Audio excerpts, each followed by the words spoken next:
Boa noite, igreja. Uma alegria estar aqui com vocês. Quero desejar as boas-vindas àqueles que vieram hoje pela primeira vez, àqueles que estavam aqui ontem pela primeira vez e retornaram. O culto de ontem foi maravilhoso, o de hoje já está sendo. Quero agradecer ao pastor Nivaldo pelas palavras carinhosas, pelo convite, né? Eu fui convidado pelos meus cunhados, eu fiquei pensando, será que o pastor queria mesmo que eu viesse? Hoje eu já tive certeza que ele realmente quer que eu volte. Estava assistindo ontem, então que bom, né? Foi maravilhoso. Eu estou falando de um tema que eu sou apaixonado, que é o tema do Apocalipse, e mais do que nunca é um tema muito, mas muito importante para os nossos dias. Quero apresentar também aqueles que vieram comigo. Quero pedir para a Lília, minha esposa querida, amada, para ficar de pé. Minha companheira, minha guerreira, que está sempre orando por mim. Os meus amigos, Guto e Ive. Guto veio para me fazer companhia, mas para dirigir também. Vocês veem, eu quero até aproveitar e dizer que eu quebrei o quarto metatarso. O que teve de gente depois de ontem que ficou... O que aconteceu? Eu vi que você estava com bota, né? Então... eu quebrei o quarto metatarso, é o quarto dedinho aqui, né? Na verdade não é no dedo, é no osso que antecede. Eu vou ficar por pelo menos mais um mês e meio com essa bota aqui. E estou muito feliz de estar aqui. Uma igreja calorosa, uma igreja linda. E muito obrigado por vocês estarem aqui conosco. E hoje, como eu prometi, eu vou apresentar para vocês aqui o panorama do livro de Apocalipse, e vai ser só a introdução, né?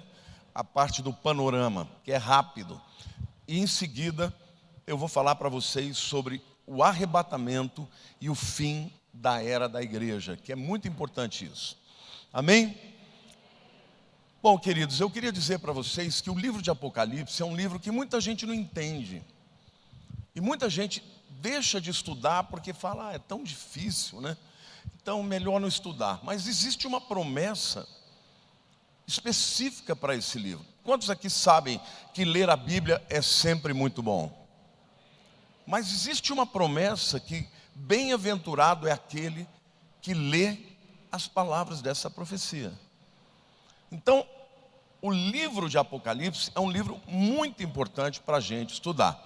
Gente, eu queria fazer uma menção especial aqui também para a Leandra e para o Wilson, que são meus concunhados. Fiquem de pé também. Ontem eu ia apresentá-los, mas falei, mas é muita pretensão minha, né? Eles vêm aqui muito mais do que eu, né? Então, mas são queridos também como família. O livro de Apocalipse, é importante você entender que o capítulo 1, logo de cara, mostra de quem é essa revelação.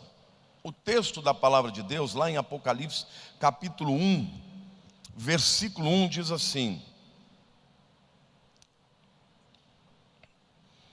revelação de Jesus Cristo, que Deus lhe deu para mostrar ao seu servo as coisas que em breve devem acontecer, e que ele, enviando por intermédio do seu anjo, notificou ao seu servo João. De quem que é a revelação, irmãos? De Jesus. Agora é interessante que o apóstolo João era o apóstolo mais chegado de Jesus. Ele era tão chegado de Jesus que quando ele se refere a si mesmo, ele não fala João, ele fala o apóstolo ou o discípulo a quem Jesus amava. Ele era muito chegado, né? Jesus tinha 12 apóstolos, 3 eram muito próximos e esse era o mais chegado. Agora, João viveu com Jesus 3 anos na terra e ele teve toda a intimidade do mundo. Mas aqui, quando Jesus se revela a ele, Jesus não estava mais naquela forma humana. Ele, quando apareceu para João, João ficou tão impactado com a visão que ele teve, que ele caiu de joelhos diante dos pés de Jesus. Jesus falou, não temas, sou eu. Mas o livro de Apocalipse apresenta o Cristo glorificado, não mais o Cordeiro de Deus que veio para morrer. Agora ele é apresentado como o leão da tribo de Judá, aquele que vem para julgar o mundo. Amém? Então, o livro de Apocalipse, na verdade, é o próprio Jesus revelando tudo o que vai acontecer. E hoje, antes de eu começar a pregar, eu quero fazer esse panorama, que é muito fácil para vocês entenderem. Porque a partir do momento que você discerne os capítulos, você sabe de que fase nós estamos falando, tá bom? O capítulo 1, portanto, é Jesus se apresentando. A revelação de Jesus, ele, com o corpo glorificado, cabelos brancos, os olhos como de chama de fogo, é algo extraordinário. Os capítulos 2 e 3 falam da era da igreja. Diga assim, 2 e 3. A era da igreja. E a gente vê aqui que Jesus se dirige às 7 igrejas que estavam no Apocalipse. Estas igrejas, gente, elas existiram de fato. Eram 7 igrejas locais. Mas elas, cada uma delas, representa um período da igreja de Cristo, desde a igreja primitiva até quando Jesus voltar. Então, logo de cara eu quero dizer para vocês que Filadélfia e Laodiceia são as duas igrejas que representam o tempo que nós estamos vivendo. A igreja que vai ver o arrebatamento. Eu pelo menos creio assim, tá? A gente não pode afirmar categoricamente, mas é muito provável que seja.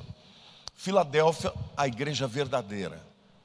E Laodiceia, a igreja falsa, que parece que é, mas não é. É uma igreja que Jesus diz, olha, você é morno, não é nem frio nem quente, eu preferia que você fosse frio do que morno, eu estou a ponto de vomitar da minha boca. Então, a igreja de Laodiceia é aquela igreja que não vai subir no arrebatamento, é aquela igreja que parece que é, mas é autossuficiente, não ama Jesus, não se interessa por Jesus. E eu não estou falando de uma instituição, como por exemplo a igreja do Nazareno. Aqui dentro tem gente que pertence a Filadélfia e tem gente que pertence a Laodiceia. Como é, pastor? Eu espero que você faça parte de Filadélfia e não de Laodiceia, tá bom? Em cada igreja local existem aqueles que são crentes verdadeiros e aqueles que ainda não são. Então, os capítulos 2 e 3 falam da era da igreja. Diga assim, a era da igreja. O capítulo 4, no versículo 1, João diz assim, eu vi uma porta aberta no céu e ouvi uma voz como de trombeta, dizendo, sobe aqui. Ali é o arrebatamento da igreja. Então diga assim, capítulo 1, Jesus se revela. 2 e 3, a era da igreja. 4, arrebatamento. 4, versículo 1. A igreja é arrebatada e imediatamente João vê a sala do trono. Então os capítulos 4 e 5 é a igreja diante do trono de Deus. Depois a gente vai explicar isso melhor. O capítulo 6 começa a abertura dos 7 selos. Mas é importante que você decore que os capítulos 6 a 9 são os 7 anos da tribulação. Tá bom? Diga assim, tribulação. De 6 a 19. E eu vou repetir várias vezes porque eu quero que você saia daqui sabendo. Por quê? Porque quando você for ler o Apocalipse, você vai saber onde você está. Ah, eu estou no capítulo 1, versículo tal. Ah, Jesus se revelando. Ah, eu estou nos capítulos 2 e 3, a era da igreja. Ah, é o capítulo 4, verso 1, arrebatamento. E o restante dos versículos do capítulo 4 e 5, a igreja perante o trono. 6 a 19, a tribulação. O capítulo 20 é o capítulo em que aparece o milênio. O milênio de Jesus, Satanás é preso, depois passam 1000 anos, Satanás é solto, há uma grande revolta, Satanás busca gente no mundo inteiro e acontece uma outra batalha de Gog e Magog e Satanás é preso. No capítulo 21, então, João começa a enxergar o que vai acontecer nos tempos eternos. Porque no final de Apocalipse 20 tem o juízo final. O juízo final é a última coisa que vai acontecer na terra do jeito que nós estamos hoje. A partir daí são tempos eternos. Então ali a gente vê a Nova Jerusalém, a gente vê o céu, vê o rio da vida. Então os capítulos 21 e 22 falam dos tempos eternos. Vamos recapitular? Para depois a gente começar a pregar. Eu vou perguntar e você vai me responder. Capítulo 1. Jesus se revela. 2 e 3. Esse povo é muito inteligente. Capítulo 4, versículo 1. Arrebatamento. E os capítulos 4 e 5. A igreja diante do trono. 6 a 19. Tribulação. 20. Milênio. 21 e 22. Tempos eternos. Eu vou repetir mais uma vez. Lembra bem, ó. 1, 2 e 3, 4, 4, 5, 6 a 19, 20, 21 e 22. Pronto, vocês já entenderam a linha do tempo. Isso é muito importante, porque quando você for estudar agora, você vai saber em que parte você está. Você já acabou de entender o que vai acontecer com a história da igreja. Nós estamos aonde? Nos capítulos 2 e 3. Daqui a pouco vem o arrebatamento. Agora eu vou começar a pregar, porque eu estou dizendo que o próximo evento profético, dentro da narrativa de Deus, é o arrebatamento. Então, o tema da mensagem de hoje, no final você guarda, porque no final eu vou tomar de novo, tá bom?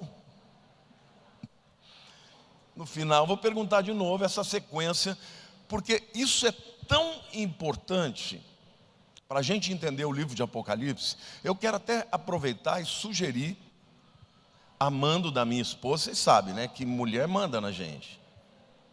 Eu sempre digo para os rapazes que vão casar: você quer mandar ou quer ser feliz? Porque elas vão mandar na gente. Em algum momento você tem que obedecer. A Lília falou: fala do teu estudo de Apocalipse no canal de membros. Gente, no canal do YouTube tem lá um link que está escrito Seja Membro. Lá eu tenho alguns estudos, mas eu tenho o estudo de Apocalipse do capítulo 1 ao 22 com todas as minúcias e detalhes. Se você ama o tema, se inscreve lá. É bem baratinho, R$ 7,99 por mês. Pra vocês terem uma ideia. Sim, são estudos maravilhosos. Eu não gosto de fazer propaganda disso, mas a Lília falou: fala, porque senão o povo não fica sabendo. Então vamos entrar no arrebatamento, que é o próximo. Nós estamos nos capítulos 2 e 3. Eu acredito que nós sejamos a igreja do arrebatamento. E se assim for verdade, nós fazemos parte da igreja de Filadélfia e Laodiceia. Filadélfia é uma palavra grega que significa amor fraternal. A verdadeira igreja é a igreja que tem amor uns pelos outros. Jesus disse: nisto conhecereis que sois meus discípulos, se vos amardes uns aos outros. Uma igreja sem amor não é a igreja verdadeira.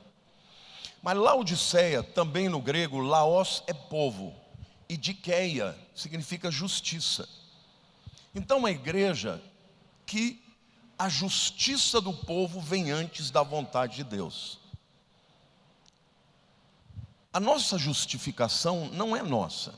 Ninguém é justificado pelo seu próprio benefício ou por aquilo que faz de bom. A gente é justificado pela graça. Sim ou não?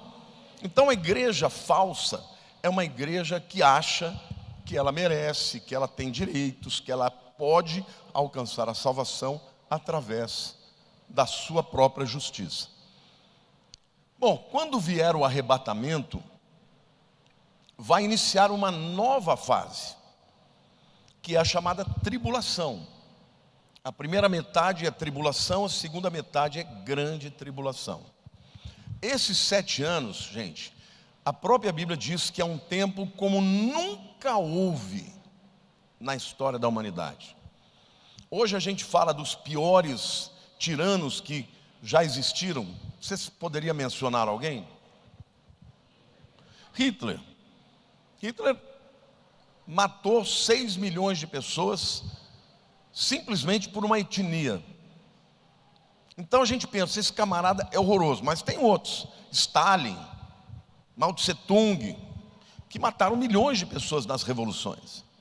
Mas eu quero dizer para vocês que esses camaradas, diante do anticristo, vão ser criancinha que você toma o pirulito da mão. O anticristo vai ser possuído pelo próprio Satanás. Então, esse período da história, você não vai querer participar. Diga para a pessoa do teu lado, você não vai querer estar aqui.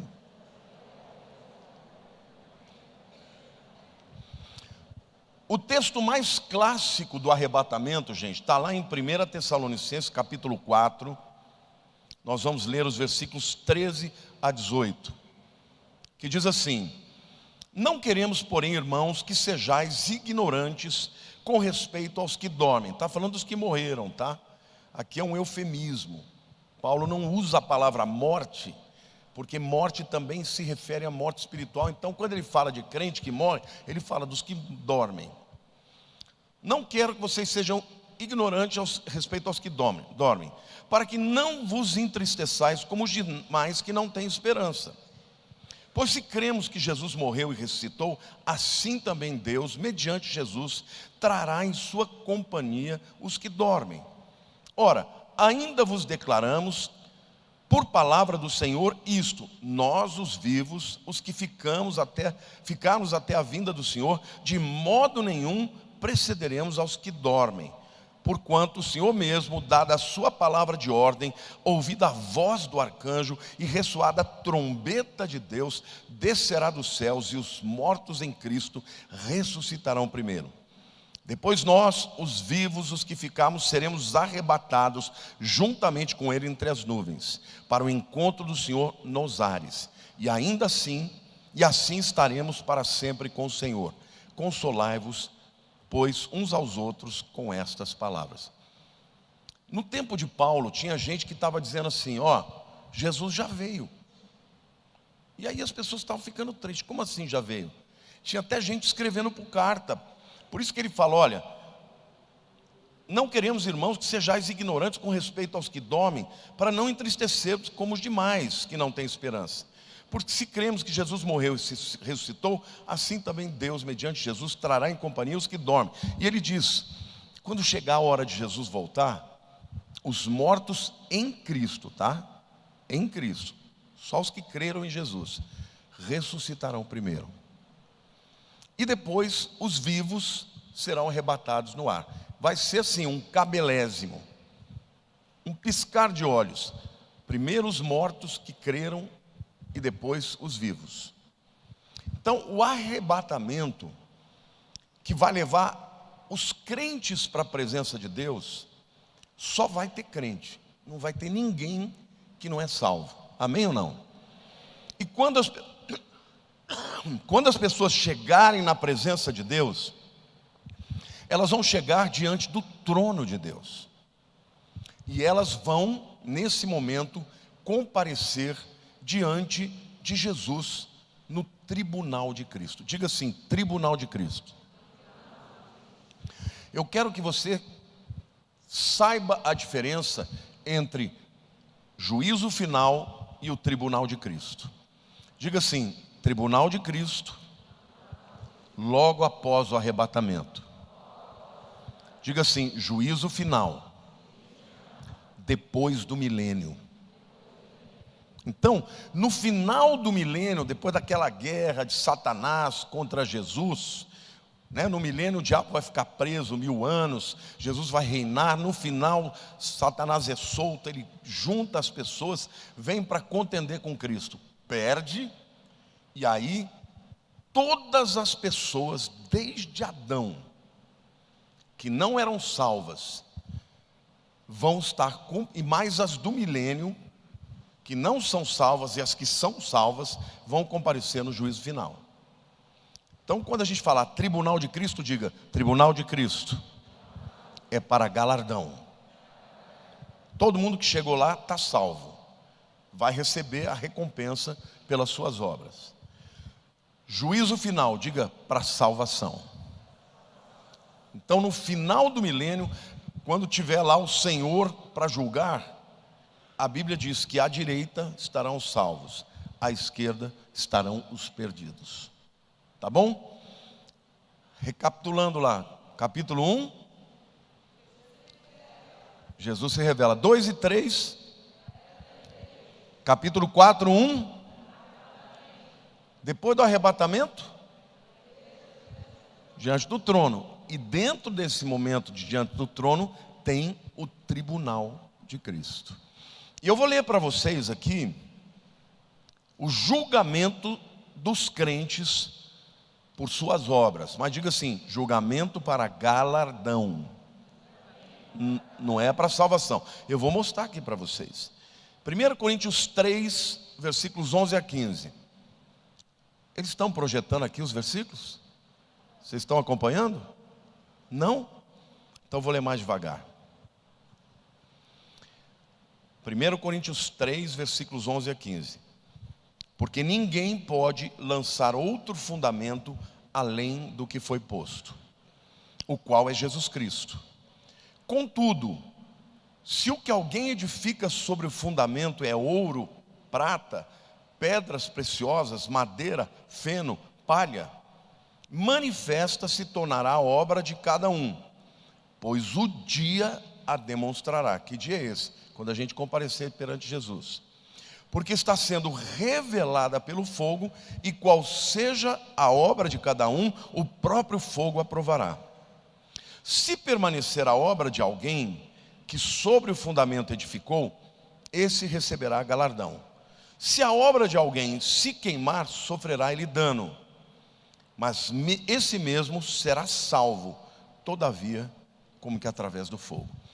Ele usa uma figura aqui, que vocês vão entender muito bem. O fogo é o instrumento para provar a obra de cada um. Aí ele diz que o fundamento, ninguém pode lançar outro que não seja Cristo. Então diga assim, o fundamento da nossa salvação é Cristo, não tem outro. Camarada é crente, o fundamento da vida dele é Jesus. Só que aí, uma fundação, quando vocês construíram esse templo aqui, quantos viram a fundação aqui? Fundação é o que está para baixo, né? É o que sustenta o edifício.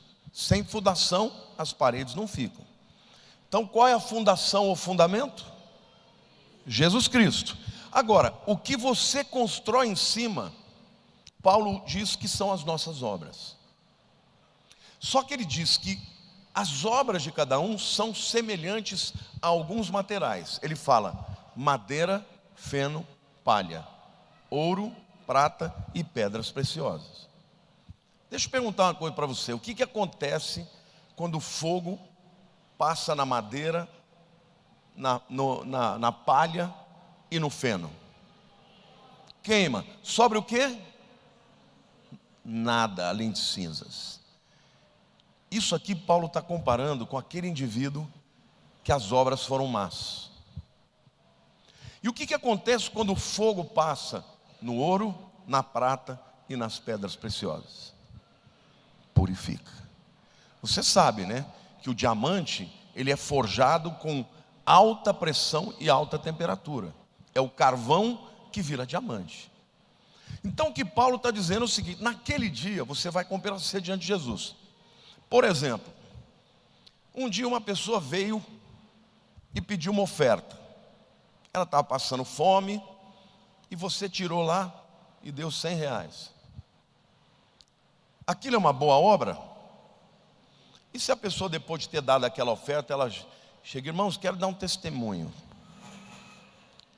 Fulano de tal estava precisando muito de mim, eu dei R$100 para ele. Glória a Deus. A obra dele virou pó.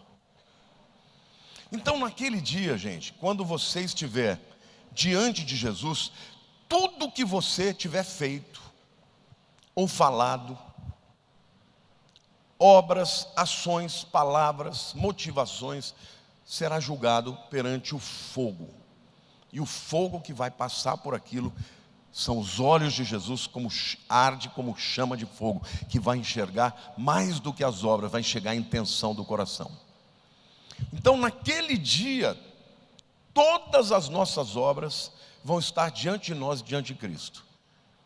Algumas vão ser purificadas e outras vão ser queimadas. Mas o que acontece, e se o indivíduo não tiver nenhuma obra, nenhuma, que ficou? O que acontece com ele? Pergunta difícil, né? Alguém pode dizer? Eu vou ler para vocês.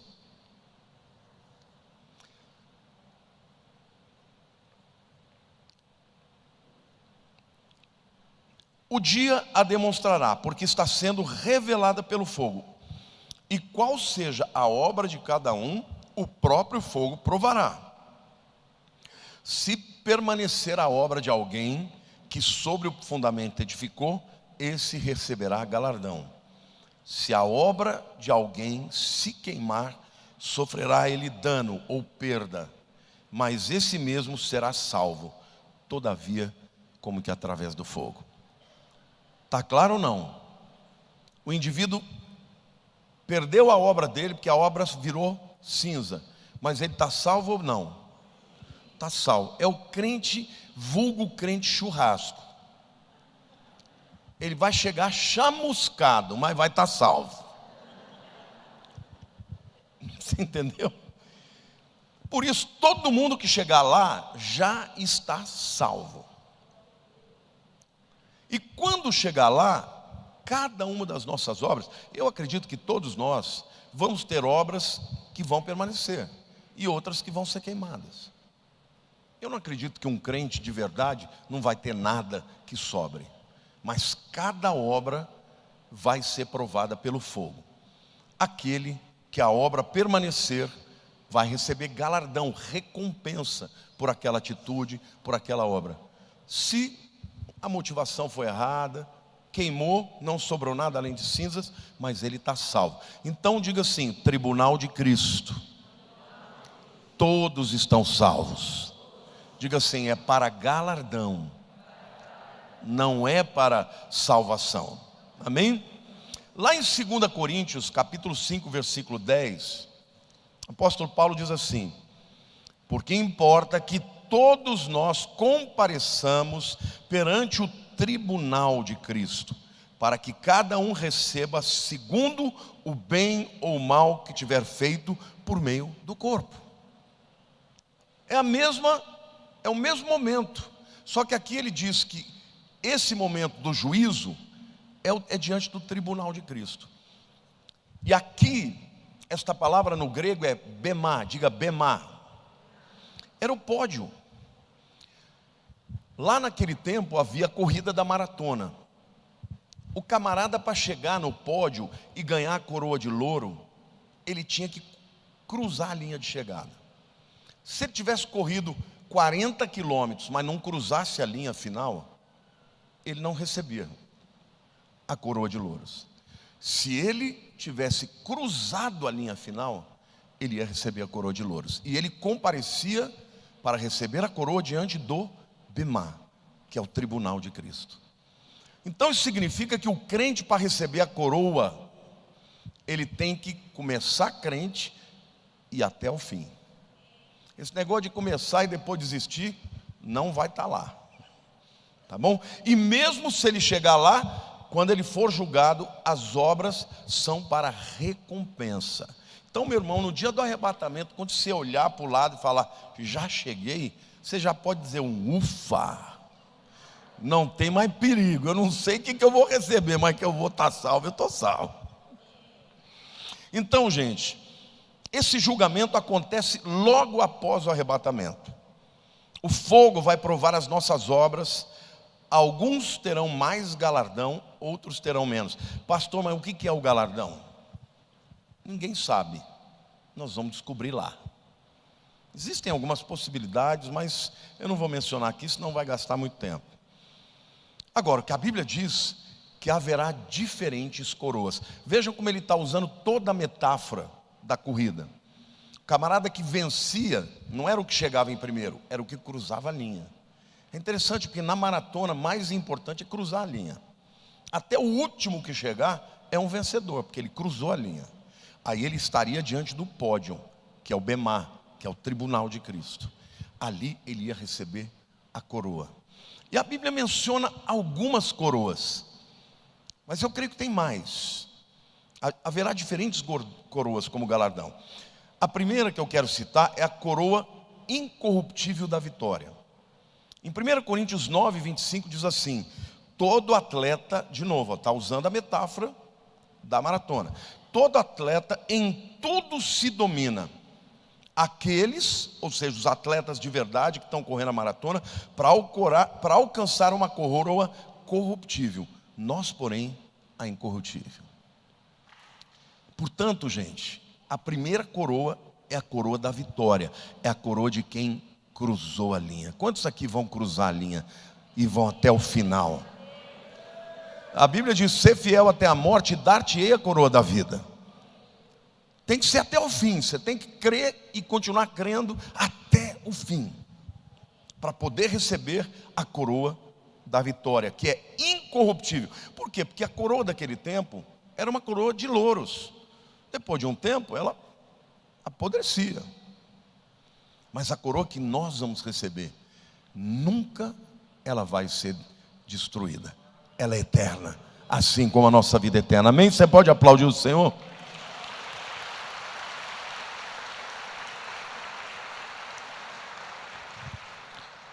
A segunda coroa, que representa um segundo tipo de galardão, é a coroa da vida, também chamada de coroa dos mártires. Lá em Apocalipse 2:10 diz assim: não temas as coisas que tens que sofrer.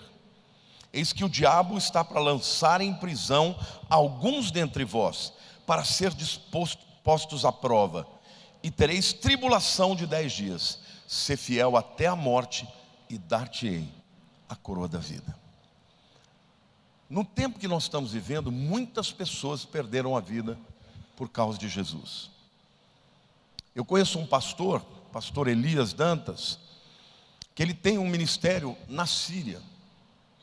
E o ministério que ele tem na Síria é ajudar as viúvas cujos maridos foram mortos por causa da sua fé. Muitos deles decapitados pelo Estado Islâmico. Quantos de vocês já viram no YouTube aquele vídeo de um monte de gente na praia seguindo com roupas laranjas e depois eles de joelho e o Estado Islâmico estando ali para decapitá-los? Isso é verdade, não é fake news. Então há uma coroa para aqueles que dão a vida por Jesus. E eu gosto sempre de dizer uma coisa: se a gente não tem o privilégio e a honra de morrer por Jesus, que a gente possa viver para Ele. Amém? Então a segunda coroa é a coroa da vida, ou a coroa dos mártires. A terceira coroa, o terceiro tipo de galardão, é a coroa de glória. E essa coroa é dos pastores. Eu queria pedir para os pastores ficarem de pé aqui.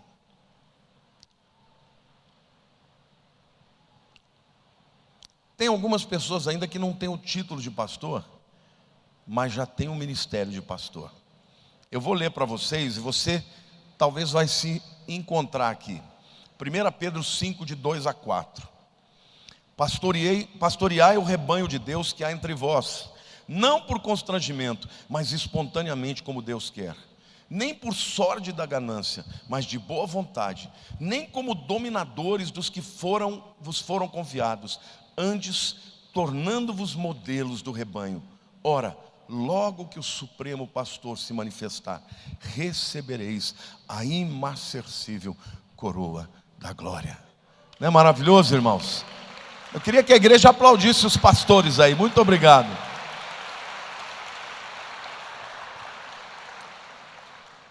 Aqui está um modelo de como tem que ser um pastor. Tem que fazer não por ganância. Hoje está cheio de pastor na internet que só quer o dinheiro das pessoas, que a grana é o que está em primeiro lugar. Esse camarada vai receber o galardão dos homens, não vai receber a coroa. Eu quero receber a coroa. imarcessível. A Bíblia diz amarantinos. Amarantinos é uma flor que nunca murcha. É uma flor, uma vez nós recebemos lá de um piloto que era minha ovelha, ele trouxe de Israel para mim. É uma flor que ela se fecha, você bota na água, ela abre. Passa anos e ela está ali, e ela nunca é destruída. Agora, esse é aquele que pastoreia não por ganância, aquele que cuida das ovelhas, vai receber um galardão. E eu sempre digo, gente, ovelha é um bicho que dá trabalho, viu? Porque não é astuto.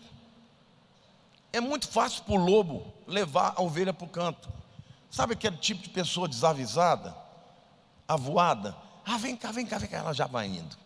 Aí corre o pastor puxando a ovelha para cá. Não, esse caminho não está certo, vem para cá. Às vezes ele tem que dar umas varadinhas, né? Mas sempre por amor. Então, um galardão maravilhoso esse. O quarto galardão é a coroa da justiça, para aqueles que amam a sua vinda. 2 Timóteo 4,8 diz assim: já agora a coroa da justiça me está guardada. Isso é Paulo. Ele tinha certeza que ele tinha essa. A qual o Senhor, reto juiz, me dará naquele dia. E não somente a mim, mas também a todos que amam a sua vinda. Você ama a vinda de Jesus? Você é daqueles que fala Maranata? Você tem a coroa da justiça, para aqueles que amam a sua vinda. Então, querido, como é que você vai amar a vinda de Jesus se você não estudar sobre isso? Quanto mais você estudar, mais você vai amar. E quando você ama, você recebe uma coroa. Interessante que Paulo, ele não falou que ele tinha as outras coroas, mas essa ele falou. Por quê? Porque ele amava a vinda de Jesus. A quinta coroa que a Bíblia fala é a coroa da alegria, para aqueles que ganham almas. 1 Tessalonicenses 2,19 diz assim: pois quem é a nossa esperança ou alegria, ou coroa, em quem exultamos na presença do Senhor Jesus, em sua vinda, não são vós. Vós sois realmente a nossa glória e a nossa alegria. Aleluia.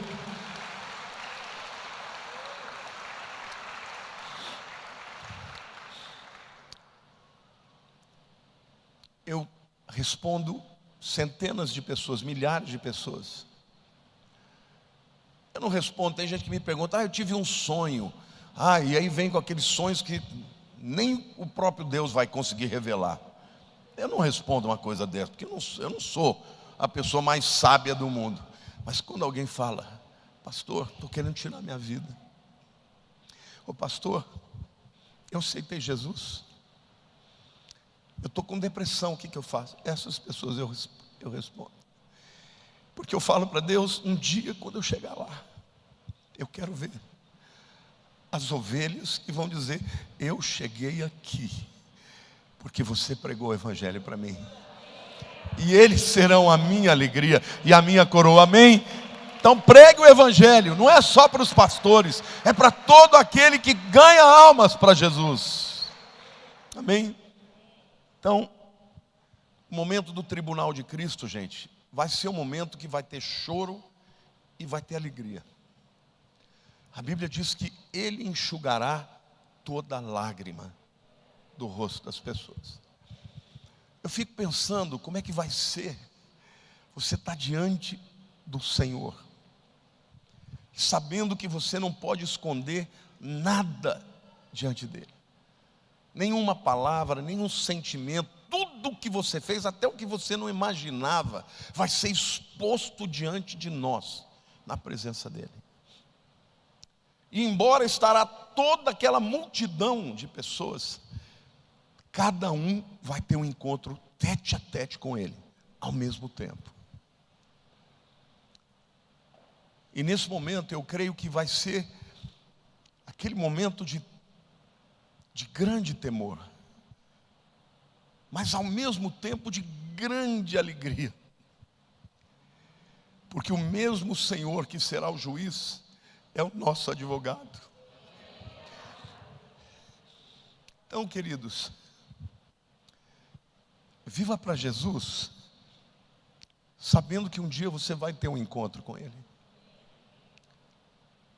Peça a Ele: Senhor, me ajude, através do Teu Espírito, a viver para a glória do Teu nome.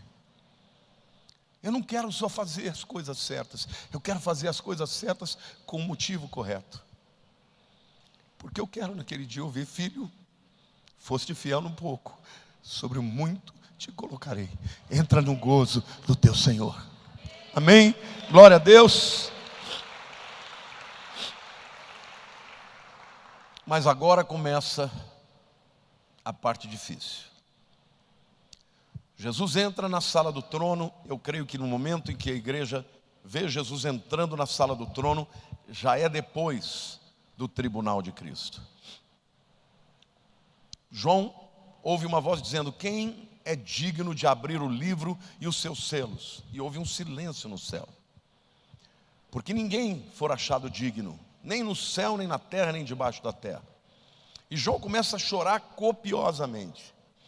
E ele ouve uma voz dizendo: não chores, porque o leão da tribo de Judá, o cordeiro que foi morto, é digno de abrir os livros, porque compraste com o seu sangue homens de toda tribo, língua e nação. Então é anunciado o leão da tribo de Judá. Mas quando ele entra na sala do trono, João olha e vê alguém como um cordeiro que foi morto, com as vestes salpicadas de sangue. E Jesus então, eu preguei certa vez uma mensagem chamada do Cordeiro Leão, porque ele é o leão da tribo de Judá, mas para nós ele sempre será o cordeiro.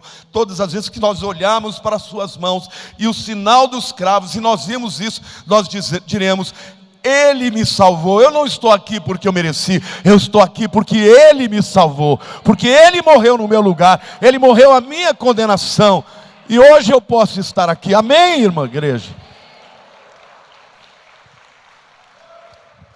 Então ele entra na sala do trono, e ele vai até o trono de Deus, que está com o livro na sua mão direita, e ele toma o livro da mão de Deus e começa a quebrar os selos.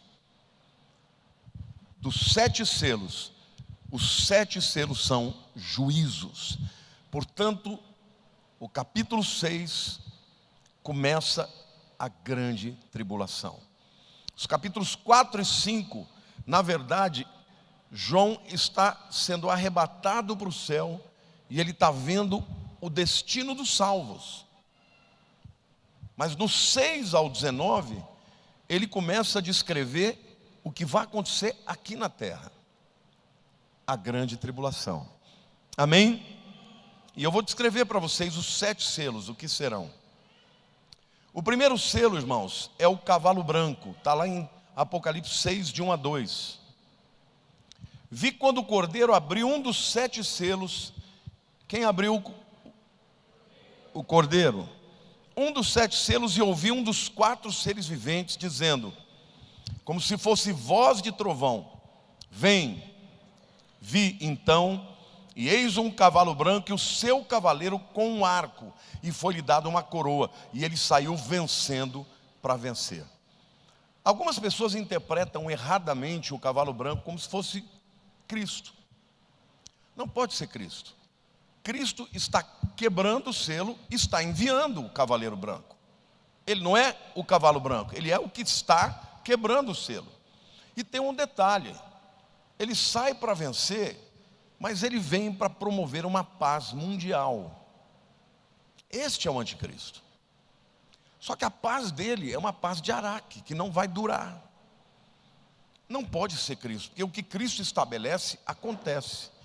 Então o cavalo branco é um líder mundial que proporá uma falsa paz.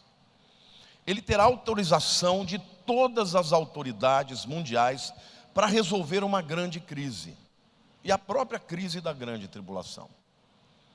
A Bíblia diz no livro de Apocalipse que ele será um dentre os 10 chifres, que representam 10 etnias. Então, Quando o livro de Daniel, no capítulo 9, versículos 24 em diante, fala das 70 semanas de Daniel, a última das semanas, semana de anos, começa com um acordo de paz que esse camarada vai fazer. Então, o cavalo branco, gente, é o anticristo promovendo uma paz. Essa paz mundial, para ela ser realizada, o argumento dele é o seguinte: o que promove guerra? Quantos aqui acham que guerra pode ser promovida por causa de dinheiro? Sim ou não? E quem tem mais dinheiro é mais forte do que o outro. Então, uma das coisas que o anticristo vai fazer é uma moeda única. Vai acabar a diferença de câmbio de dólar para real, para ien, para euro. É uma moeda única, para que as nações negociem em igualdade. Quantos aqui acham que você faz guerra por causa de religião? Nós estamos no meio de um conflito agora, na Palestina contra Israel, por causa de religião. O que eles vão dizer? Para que não tenha mais esse problema, só poderá haver uma religião no mundo. A religião que eu propuser. Uma religião que é uma mistura de todas. Mas ou você faz parte dessa religião, ou você está fora. Lá em Apocalipse capítulo 13, quando fala da marca da besta, e fala também que o falso profeta vai exigir que todo mundo adore a imagem do anticristo. Nessa religião, ele será o Cristo, ele será o Messias, ele será aquele que o mundo vai dizer: ele é o nosso Salvador. Só que a Bíblia diz que porque o povo não acreditou na verdade, Deus enviará a operação do erro para que creiam na mentira. Então, quando uma pessoa hoje diz não para Jesus, você conhece alguém que você prega e a pessoa não quer de jeito nenhum? Essa pessoa vai invocar o anticristo. Ela vai aceitar o anticristo, porque ele operará no engano. Então, o anticristo, o primeiro selo é literalmente, o cavalo branco é o anticristo. Daniel 9:27 diz: ele fará firme aliança com muitos por uma semana de anos. Na metade da semana fará cessar o sacrifício e a oferta de manjares. Ora, o sacrifício e as ofertas eram feitas no templo. Então, esse acordo de paz vai exigir que o templo em Israel seja reconstruído. Vocês já ouviram falar do terceiro templo? Quantos já ouviram falar? O primeiro foi o de Salomão. O segundo foi o de Zorobabel e de Esdras. O terceiro vai ser o do anticristo. E lá em Israel, eles já estão com a planta completa do terceiro templo. Todos os utensílios do templo já estão prontos. Os sacerdotes de família sacerdotal já estão no deserto fazendo os sacrifícios. Só falta vir o Messias. Quando eu estava lá em Israel, eu via um cartaz em todo lugar, escrito em hebraico: Hamelech Hamashiach Yehi. Eu entendo hebraico, eu falei: o rei Messias virá, ou vem. Eu perguntava para as pessoas, ninguém me respondia. Até que eu perguntei para a Aline do canal Aline, quantos aqui conhecem? Falei: Aline, por que eles estão anunciando o Messias? Não, tem um grupo que acha que ele já veio, tem um outro grupo que está muito próximo. Irmãos, está muito próximo esse acordo de paz. Só que o acordo de paz não acontecerá antes que a igreja seja arrebatada. A igreja é arrebatada no capítulo 4, versículo 1. O primeiro selo está no capítulo 6. Ou seja, primeiro a igreja é arrebatada, depois o acordo de paz será feito. Amém? Glória a Deus, você pode dizer aleluia? Pode aplaudir.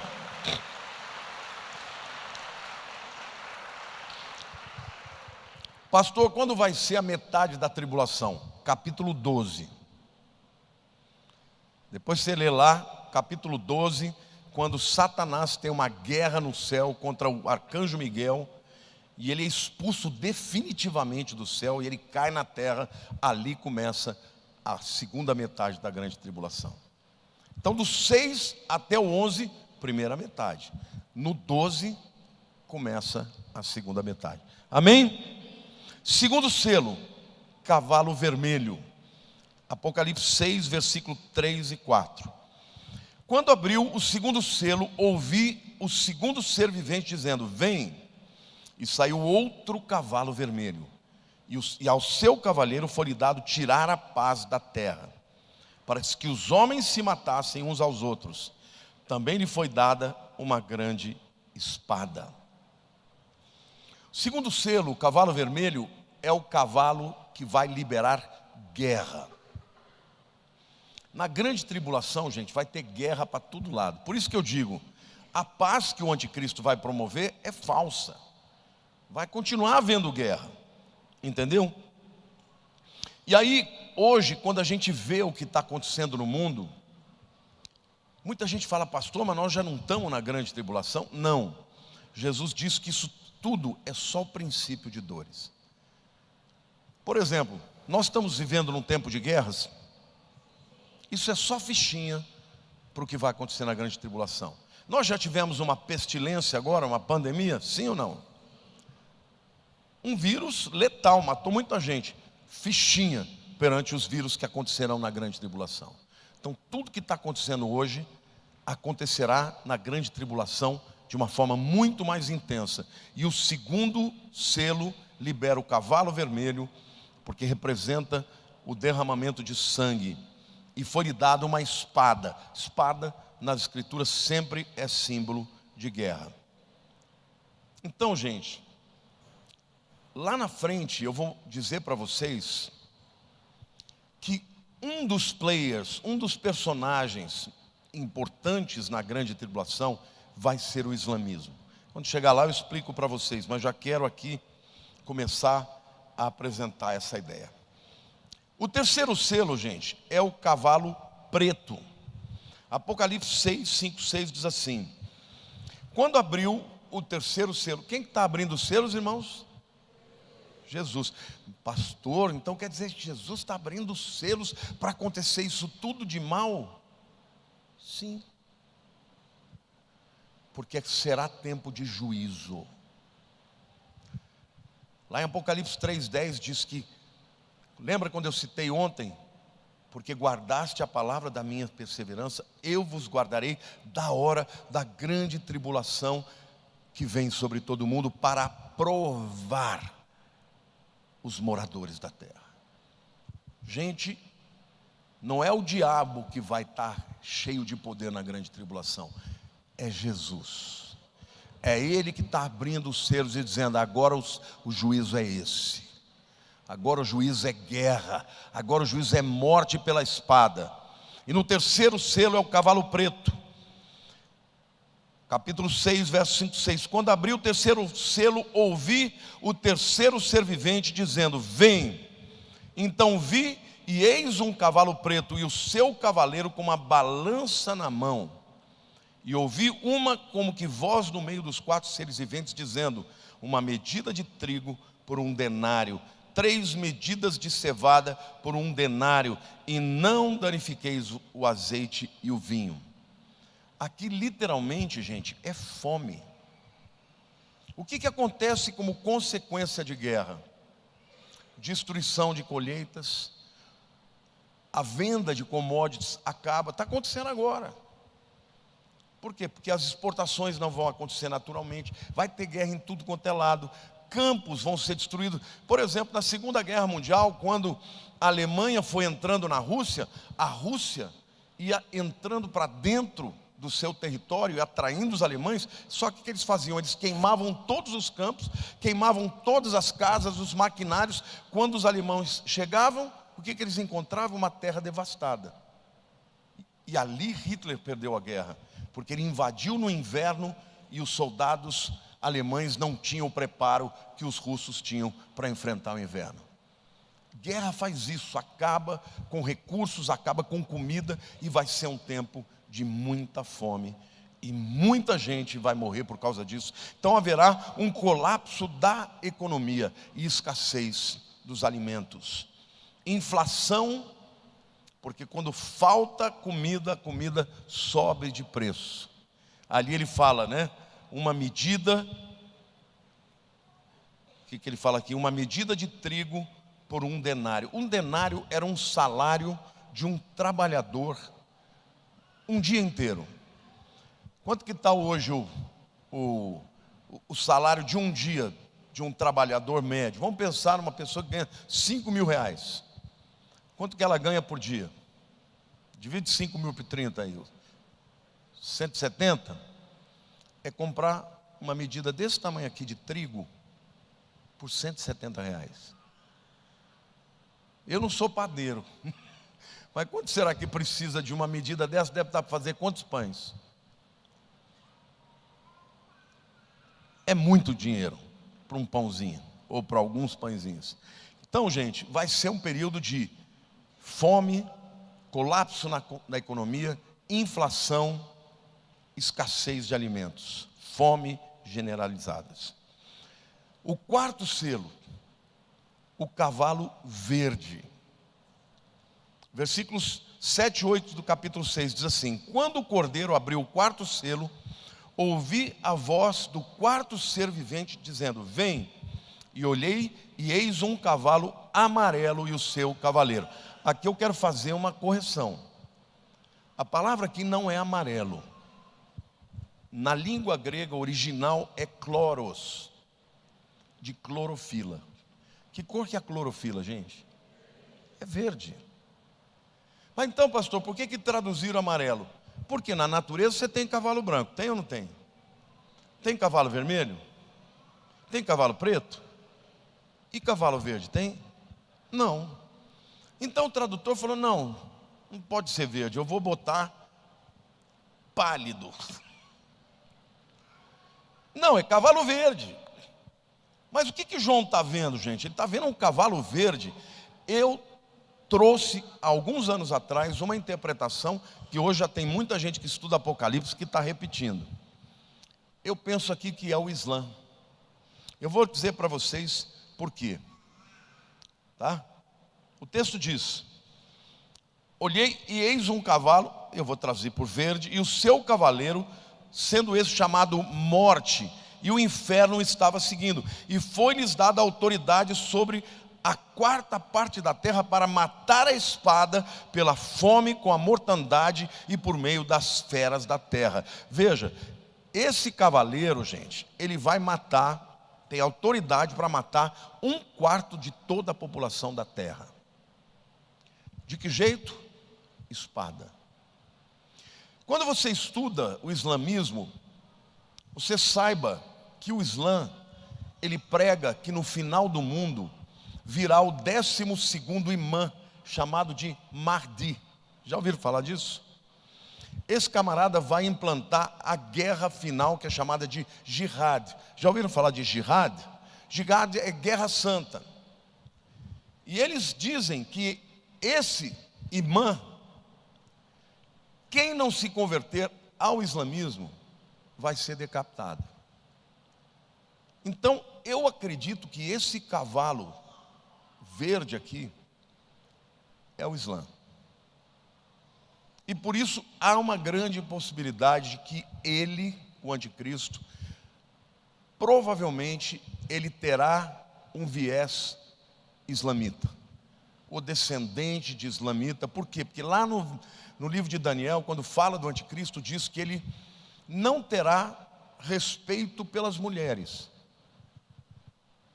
Em que cultura em que as mulheres valem menos do que os homens? Vocês sabiam que em países onde o islamismo é levado a sério, o testemunho de uma mulher não vale como do homem? Tem que ter 2 mulheres para confrontar um homem. Mulheres não podem estudar. O Boko Haram persegue e mata crianças, meninas, porque estão estudando. Sabe o que é Boko Haram? É o pecado do ensino.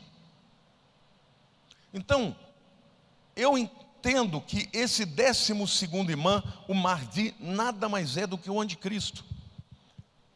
Eu tenho um estudo na internet mostrando o paralelo do Mahdi com o anticristo. Eles são muito parecidos. Não terá respeito pelas mulheres, terá uma boca blasfema e muitas outras características.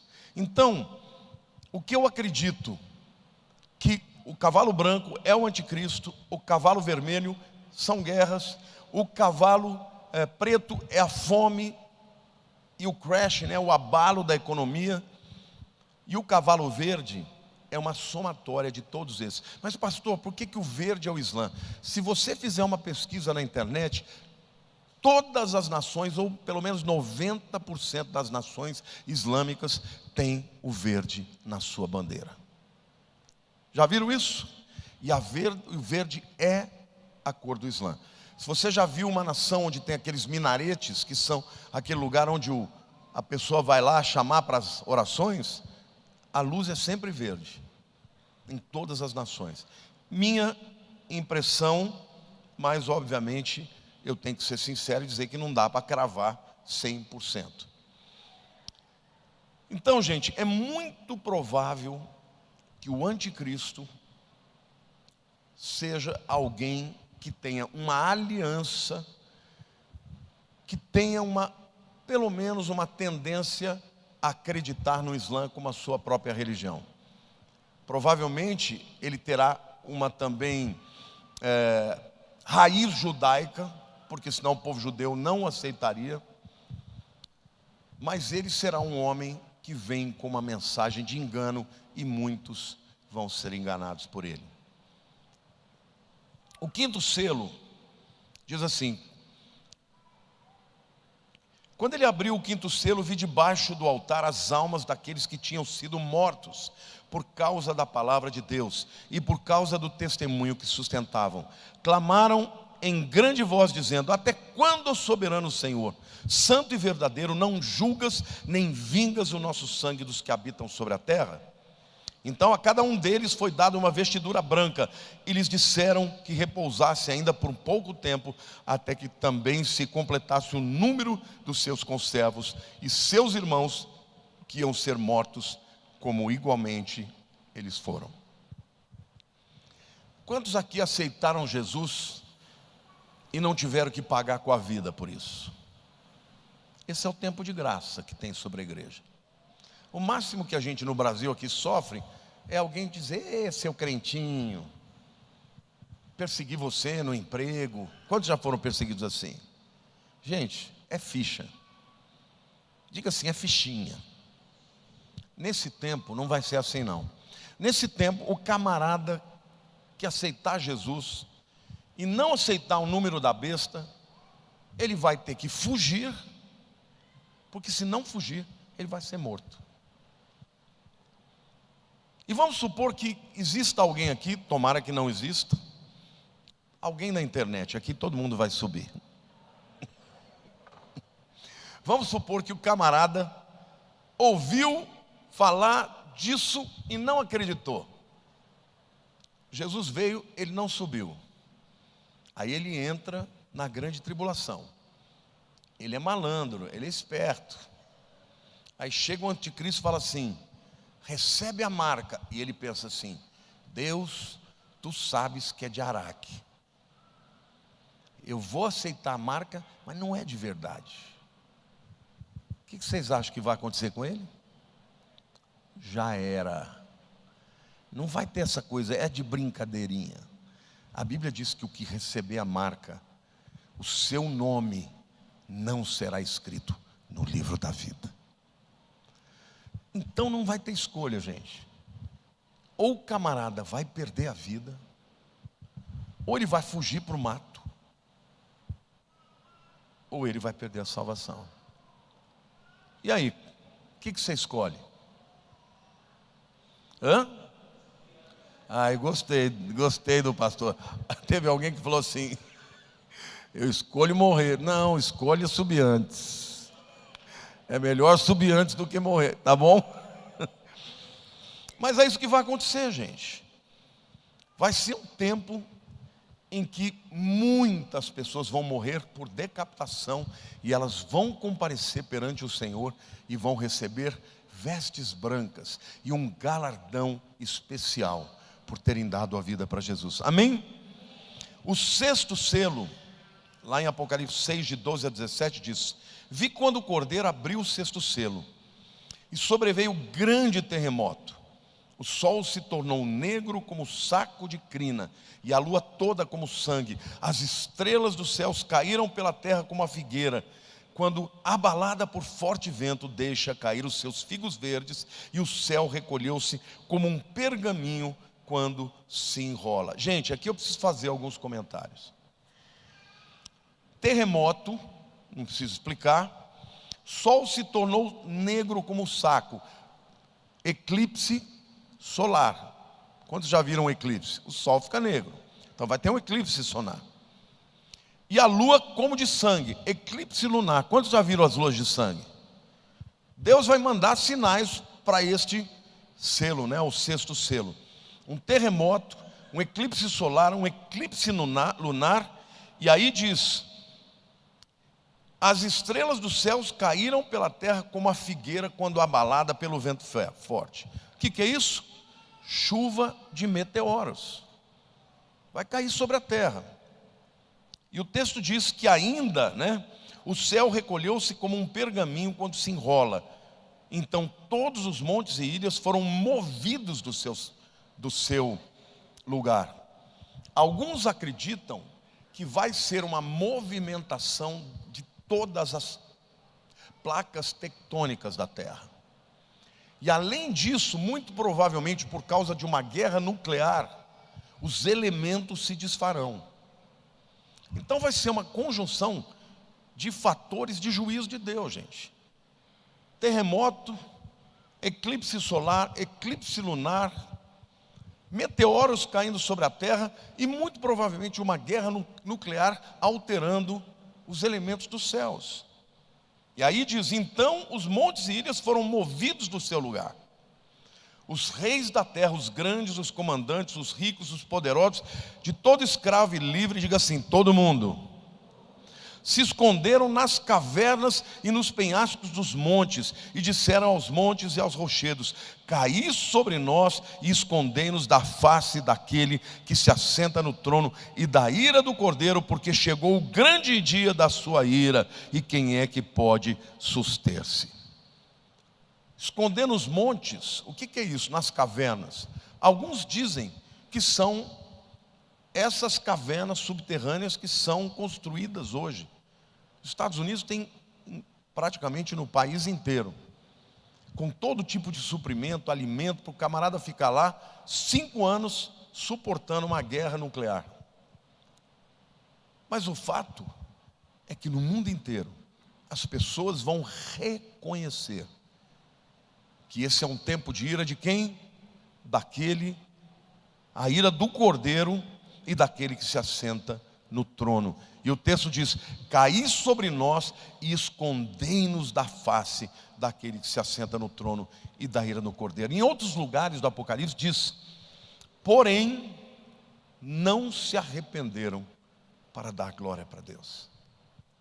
Gente, mesmo com esse juízo de Deus, vai ter gente que não vai clamar a Jesus e não vai pedir perdão.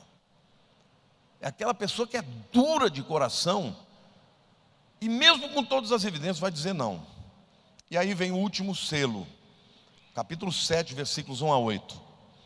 Depois disso vi 4 anjos em pé nos 4 cantos da terra, conservando seguros os 4 ventos da terra, para que nenhum vento soprasse sobre a terra, nem sobre o mar, nem sobre árvore alguma. Já imaginaram o calor que vai fazer?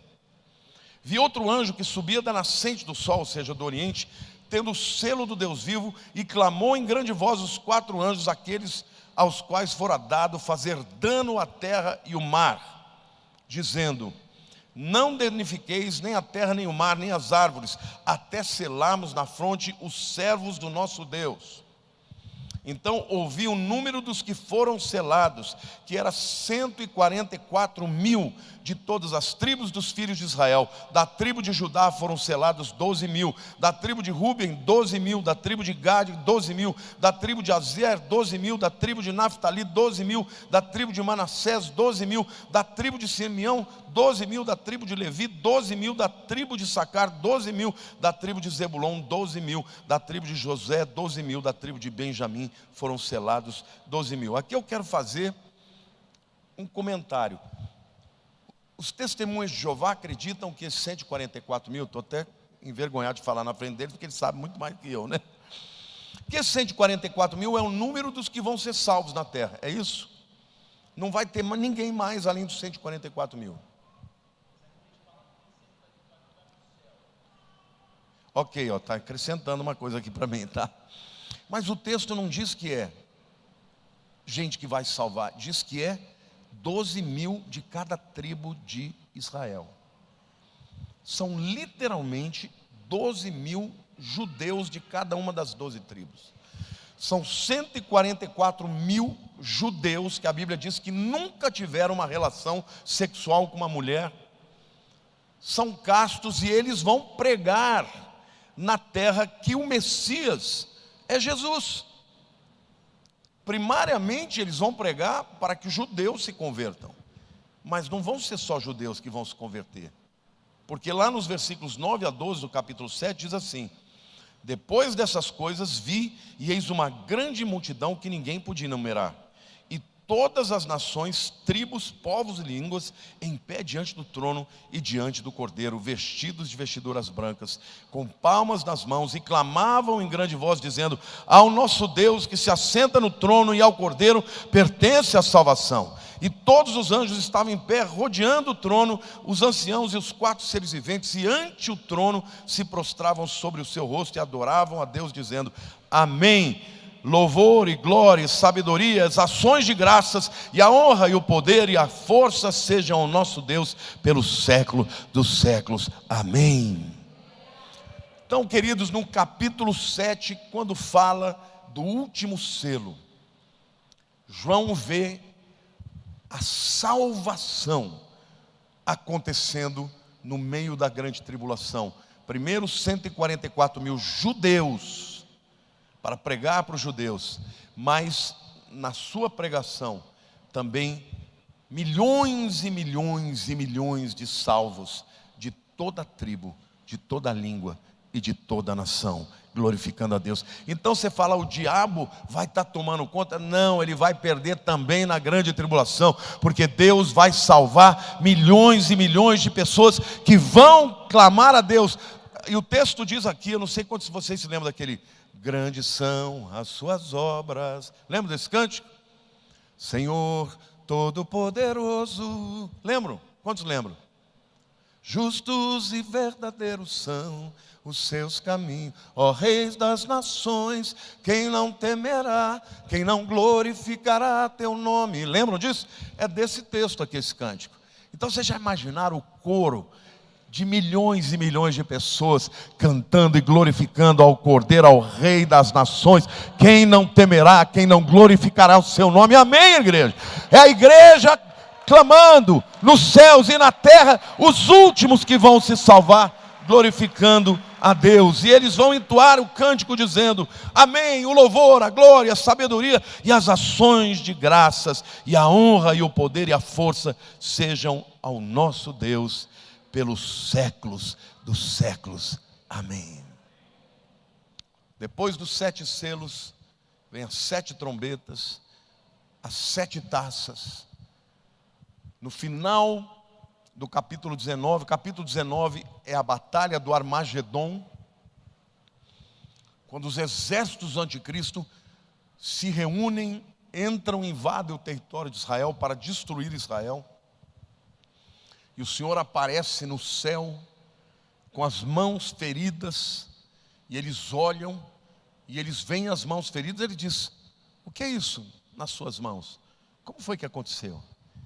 E o Senhor vai dizer do céu: essas são as mãos que fui ferido na casa dos meus amigos. E a Bíblia diz que haverá um grande choro em Jerusalém e em Israel, e todo Israel invocará o nome de Jesus. Respondendo à pergunta daquela irmã, o que significa todo Israel vai ser salvo? Nesse momento, todo Israel que estará lá, né, cercado pelo anticristo, vai dizer: Yeshua HaMashiach, Jesus é o Messias. E Jesus desce dos céus.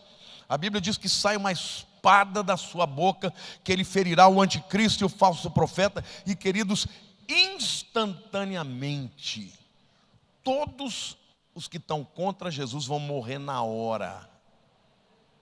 Todos. Com a palavra da sua boca. Não vai ter guerra. Pela palavra da sua boca, ele vai enviar o anticristo e o falso profeta para o lago de fogo. Vão morrer todos instantaneamente. E aí, no final desses 7 anos, chega o momento da primeira ressurreição, no capítulo 20 de Apocalipse. Bem-aventurados são aqueles que fazem parte da primeira ressurreição. Que ressurreição é essa, gente? São todos os mortos da grande tribulação que foram salvos. Ali eles vão receber o mesmo corpo glorificado que a igreja recebeu no arrebatamento, só que 7 anos depois. Amém? Bem-aventurados, porque eles vão entrar, segundo Apocalipse 20, e vão reinar com Cristo por 1000 anos. Glória a Deus! Então essa é a grande tribulação. Eu quero recapitular com vocês aqui. Capítulo 1. Jesus se revela. 2 e 3. A era da igreja que nós estamos. Capítulo 4, verso 1.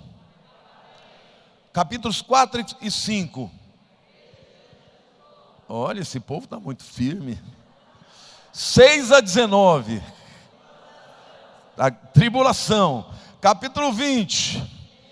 Milênio, a primeira ressurreição. Satanás é preso e no final é solto. Tem a guerra, Gog e Magog, ele é expulso. Todos morrem. 21 e 22. Tempos eternos. Vocês já sabem tudo, gente.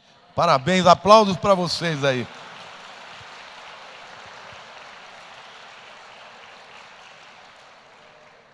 Antes de eu orar por você, eu queria fazer a seguinte pergunta: qual é o papel da igreja hoje?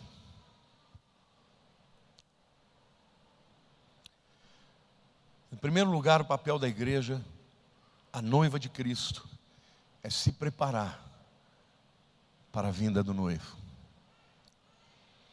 Não acredite nesses pregadores que dizem que porque Jesus morreu e nós somos salvos pela graça, a gente pode viver uma vida de pecado que não vai ter consequências. Não acredite nisso. Se prepare para Ele. A noiva está vestida com vestes brancas. É claro que não são as nossas obras de justiça, porque é o sangue do Cordeiro. Mas uma vez salvos, Deus espera de nós que nós nos consagremos para o dia de encontrarmos com o Senhor. Amém? Mas qual é o papel da noiva hoje? É falar que Jesus é o Senhor e Salvador. Gente, hoje nós estamos tendo o privilégio e a oportunidade de falar de Jesus para os 4 cantos da terra. A igreja está aqui hoje para fazer essa obra. Então você que pertence a essa igreja, você que está aqui, que pertence a outra igreja, saiba que o teu objetivo é falar que só há um caminho para a salvação, e esse caminho é Jesus. Sem Ele ninguém vai ser salvo. Agora, você não pode obrigar as pessoas a se entregarem a Cristo. Cada um vai ter que fazer a sua decisão. E naquele dia, quando você estiver diante dele, Jesus disse: aquele que me confessar diante dos homens, eu o confessarei diante dos anjos do meu Pai. Aquele que me negar diante dos homens, eu o negarei diante dos anjos do meu Pai. É claro isso. O camarada que disse não para Jesus, e cada apelo que eu faço, eu sei que está ali em jogo a vida eterna ou a morte eterna. Quem diz eu creio, eu me rendo, eu aceito, a Bíblia diz que o nome dele é escrito no livro da vida.